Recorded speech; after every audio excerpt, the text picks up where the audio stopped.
خبر د دفاع وزارت نوي اردو څه باندې 1,10,000 کسانو نیملیکنه کړي. نور حال را سره په ویډیو کې وګورئ. په سلامونو محرک علیکم. د افغانستان دفاع وزارت وایي چې په نوي اردو کې د غړیتوب لپاره تر اوسه پورې 1,10,000 کسانو نیملیکنه کړي. د یاد وزارت ویان عنایت الله خوارزمي ویلي چې دفاع وزارت پلان لري څو په هیواد کې 1,50,000 کسیزه اردو جوړ کړي او په خبره یې په دې برخه کې جدي کار روان دی. خوارزمي زیاته کړې ده چې تر اوسه پورې 1,10,000 کسانو نیملیکنه کړي ده. دا بهیر دوام لري. هغه ټینګار کړی چې د نوي نوم لیکنې بهیر په بشپړېدو سره په افغانان د یوې مجهزې خپلواکۍ او ژمنې اردو شاهدان وي.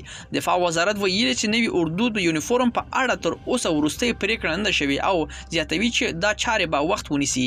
ملګرو دا زموږ چمتو شوی ویډیو که ستاسو دې ویډیو په اړه کوم نظر پیشنهاد لري موږ سره په کومنټونو کې شریک کړئ او د لا ښکلو ویډیوګانو لپاره له موږ سره پاتې شئ. تر بیا ښې چارې.